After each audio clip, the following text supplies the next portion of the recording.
Hi, I'm Kevin, And I'm Amanda. and we are serving up. All that jam.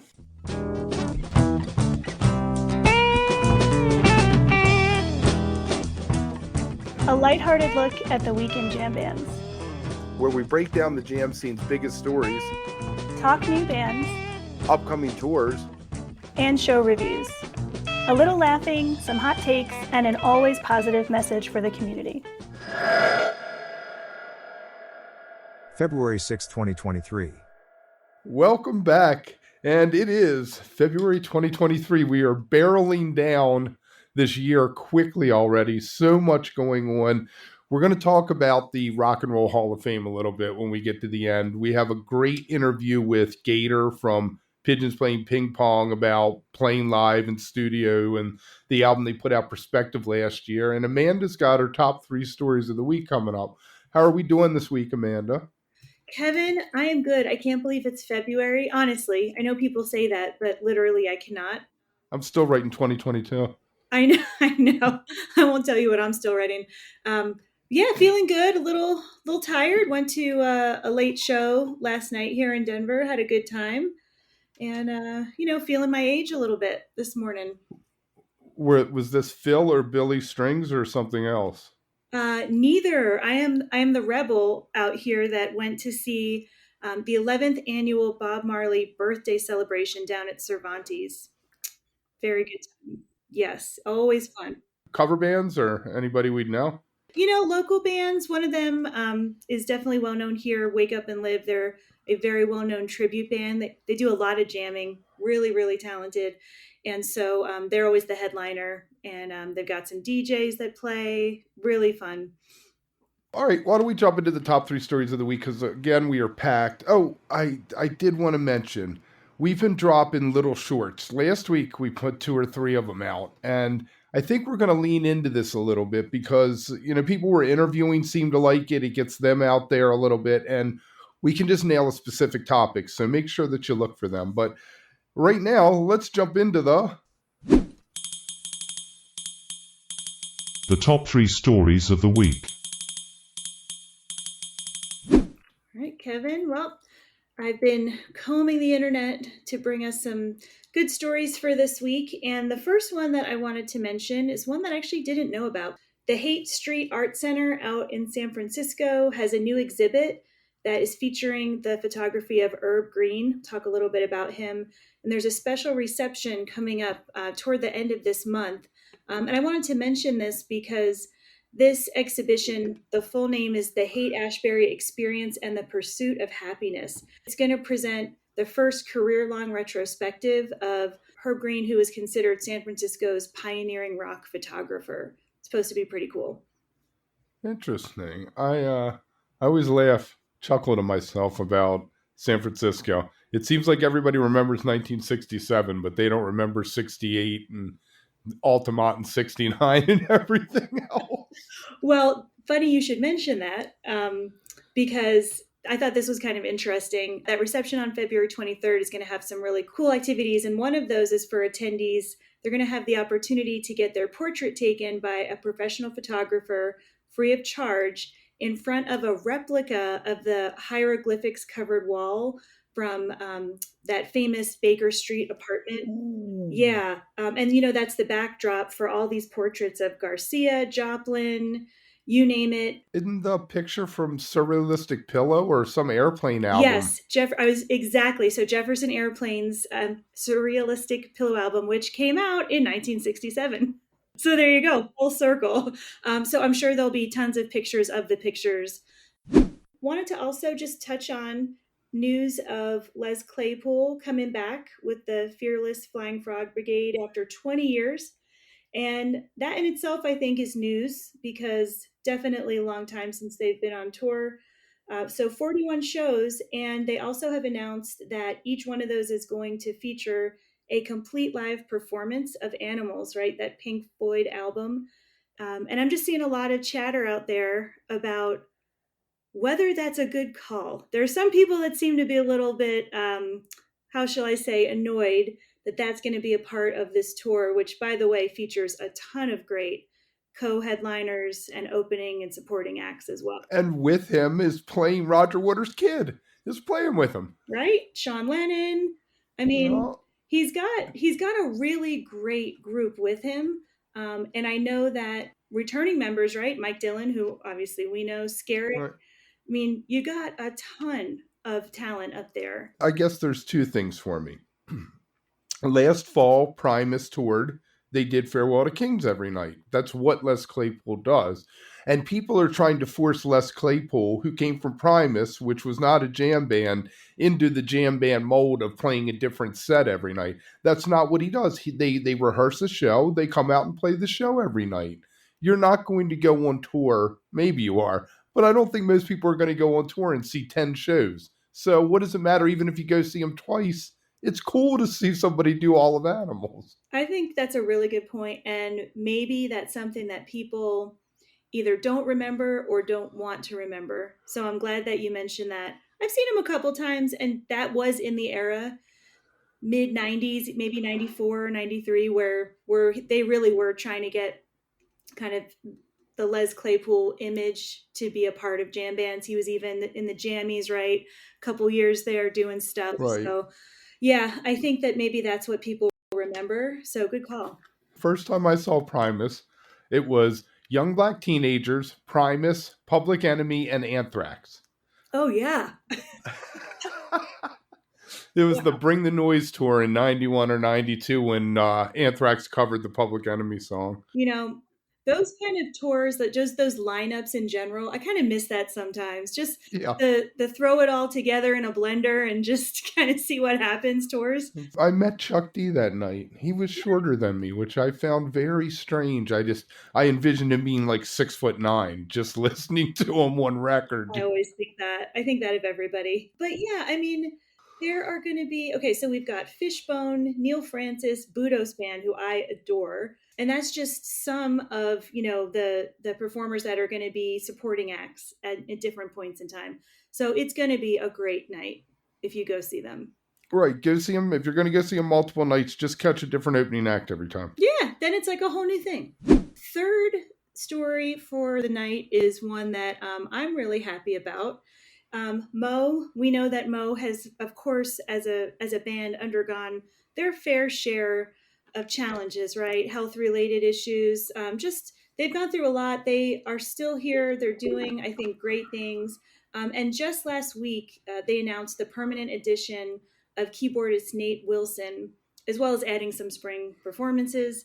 And Kevin, I got to tell you, when I saw that, I was really happy because coming from the Northeast, Percy Hill was a band that to this day I actually still listen to a lot, their older recordings. And Nate was a huge part of their sound.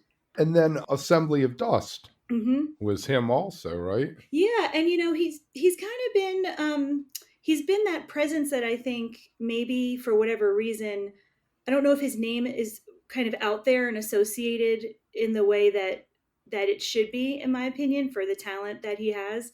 But I think this could really be a fantastic addition. And he's been with them. He's played with them. I mean, they're really great friends. So I think it's a good compliment to their style. And there we go.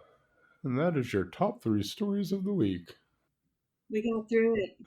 Next up, we have an interview with Gator from Pigeons Playing Ping Pong. Got to sit down with him probably at the beginning of the year. So it was like a month ago.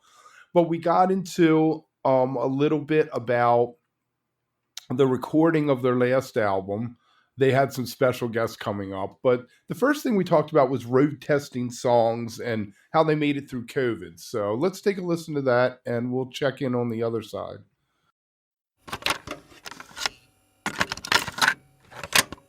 Your process. I mean, with COVID compared to beforehand, obviously you had a lot of time. And were these songs like Surreal? Was that played live ever before it was released?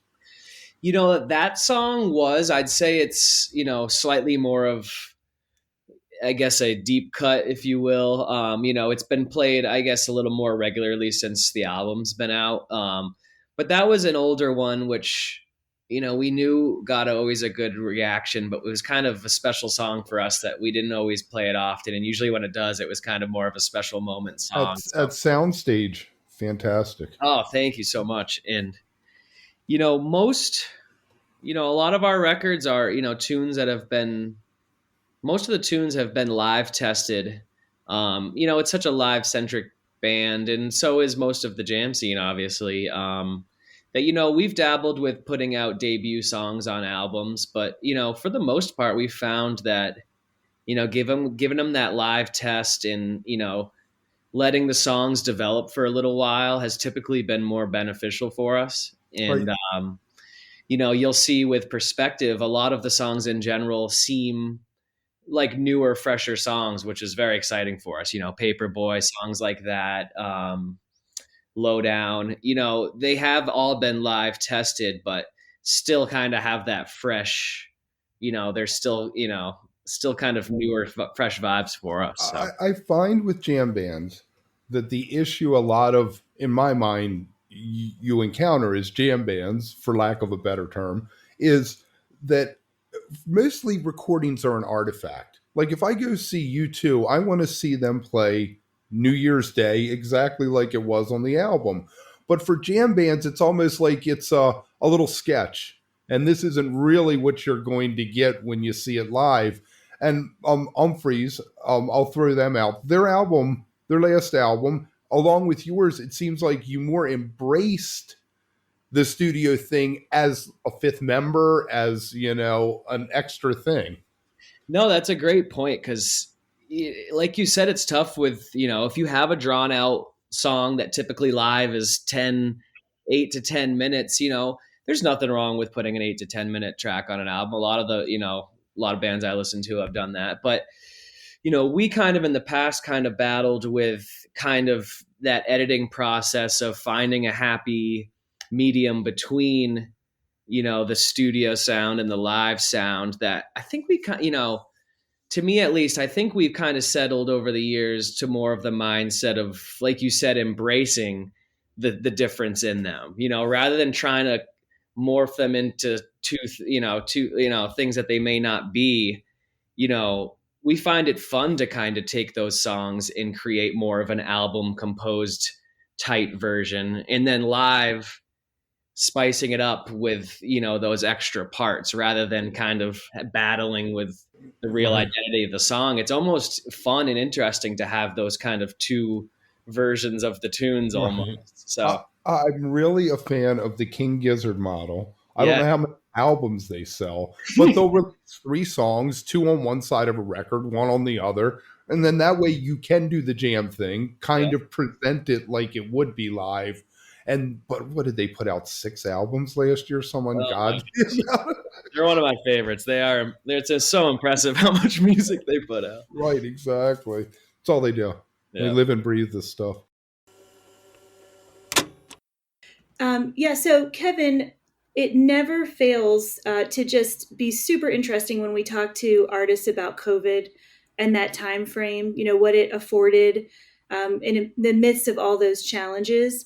But this is a band that just clearly, I think, brings their energy no matter what's going on in the rest of the world. And you could kind of feel that in the conversation. One part of the chat that I know we're going to get to right now also is just the lineup guests they've had, and also who they've brought onto their album, specifically that most recent one. So I think we're going to get into that right now. All right, let's go back to the album. You had Zach Gill from AOL and Jack Johnson on keys for how do I say that? Indiglo? Just Indiglo. Indiglo. Okay, Indigo. Yeah. And then you also had, it takes me a minute. Joey Porter from the Motet came out with Red Rocks, and adding the keys really, expanded the palette of the band. But has that ever come up, having a full-time keyboard player, or is that too much of a dynamic changer for the band? It's definitely, something that's come up a lot in the past, both, just from, people wondering, as well as just, we love having those key sit-ins. We just did New Year's Eve with Casey Russell and the Magic Beans, who is, Oh, nice. Another keyboardist who we've used both in the studio and live many times. And it's interesting because on one hand, every time we do it, it's amazing. I will say one thing about Greg's rhythm guitar playing, which is awesome, is he plays a lot of those rhythms and textures and sounds that he fills kind of that space that a keyboardist would kind of be generally filling as well. And not to say that there's bands that can make multiple, you see it with Humphreys, big something, bigger bands, saw it with Turquoise, and you can make that happen. I think with our style and how we perform and play, we've always found that it's more of a fun thing to do live and a fun special thing to try and use different keyboardists and have fun with it as opposed to bring on a full guy. Exactly. So I think Mo is going to end up adding a keyboardist, the guy who's been playing with oh, him. nice. That's I awesome. did this is me speculating off the Okay, top yeah. of my head. But with Chuck coming back, this guy's been sitting in. I don't know. It just feels like that ruined Government Mule for me. Let me do confessional here. Okay. Adding the keyboard player, I've seen him once since they added the keyboard player after Woody died, and it just ruined it. And I think for you guys, as fun as it is, it would ruin the general dynamic of what you do. You're powered by the guitar driven thing. Yeah, no, I tend to agree. And, who knows? Like every time we do it, it feels great. But, like I said, I think Greg already does a great job filling most of that space, atmospheric texture. And Right. How about horns? You had the mummy horns on Elephant same, and Whirl. same vibe. The horns are. It's a little different because the studio horns that we've been fortunate enough to have has been so badass. Like the King Kong horns and the World horns. We've worked with Here Come the Mummies a bunch. For most of them. West End Blend horns, the Hornets. We've had some great horn sections, and it adds such a cool dynamic to the song.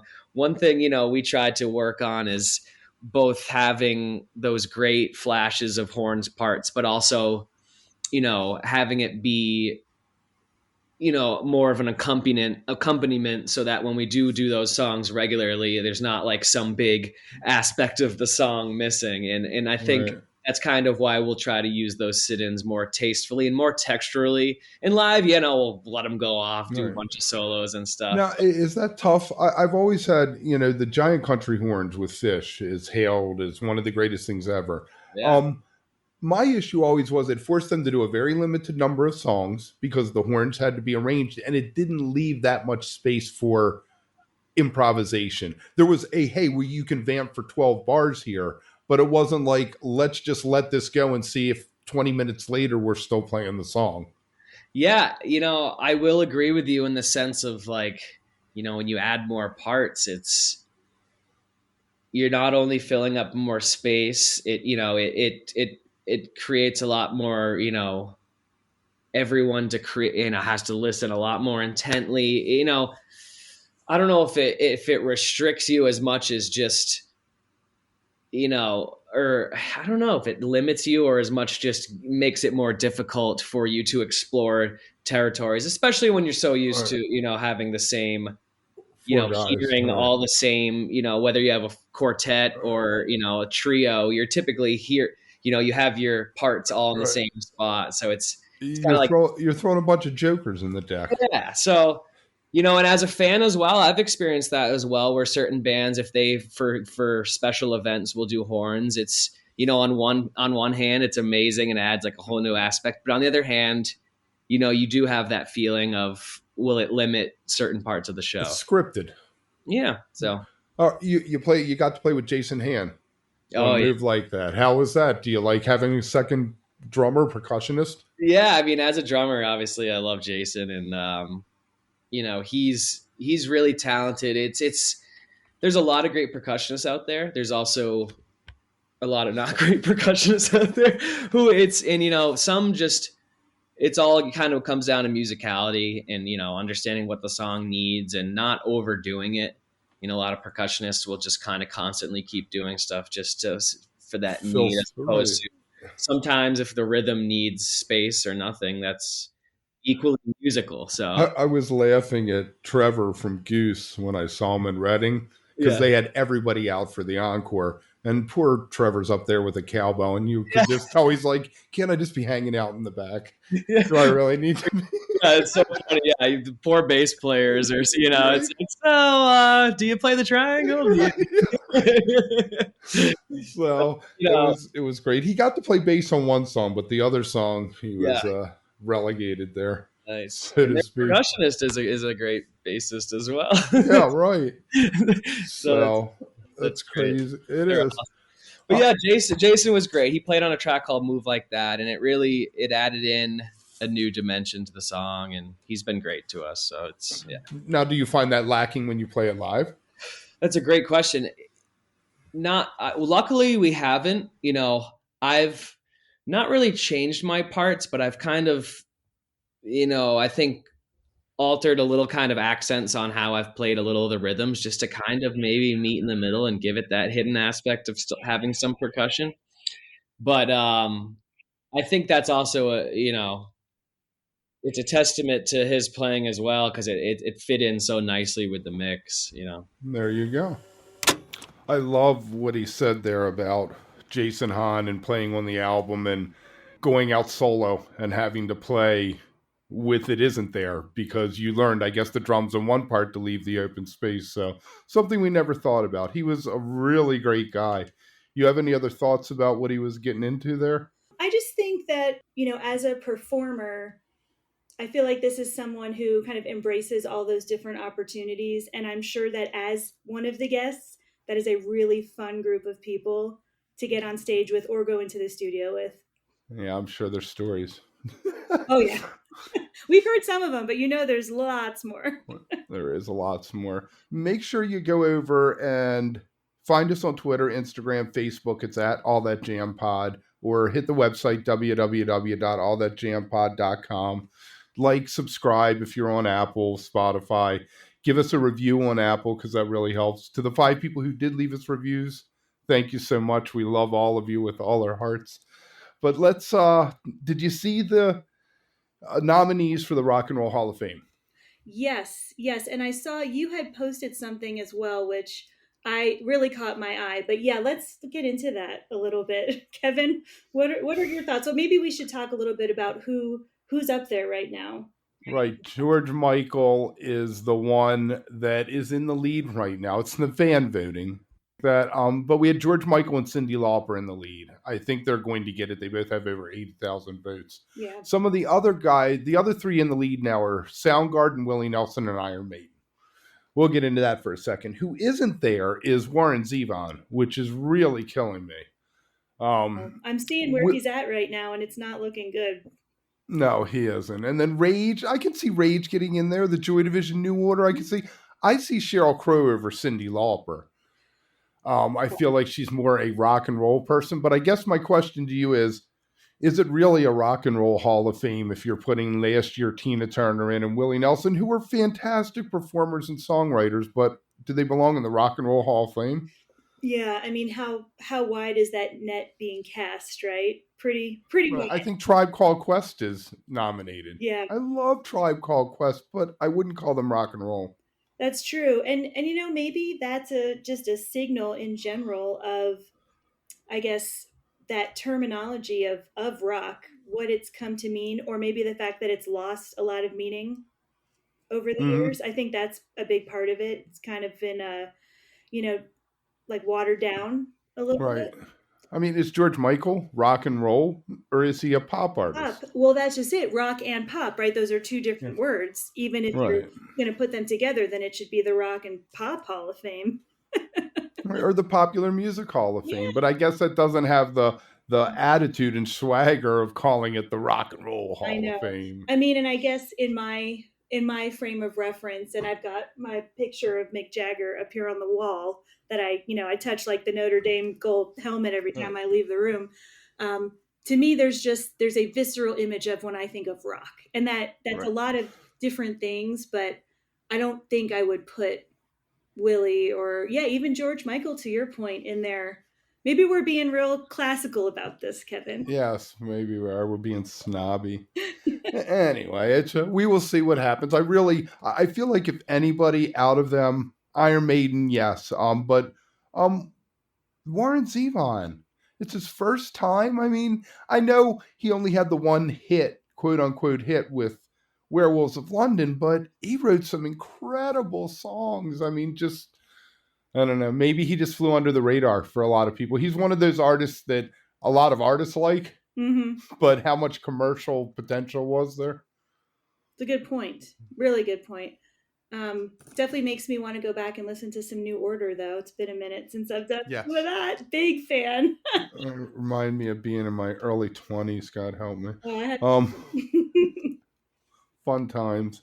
So, all right, why don't we wrap it up there? We'll leave it there. The Grammys are going on right now. We'll probably talk about that a little bit next week. And we have Zeta coming up next week, which is Mark Mullen's son band, which are more a Led Zeppelin thing. And that's going to be a really interesting interview. This week, also make sure you look for, we're dropping some shorts. We're going to have something from Kendall Street Company where we're actually going to premiere a little bit of their song that's coming out Friday. We got something from Spafford dropping also. So make sure you look for that. Best way to do that is to like and subscribe. And remember, stay beautiful, but don't stay underground too long.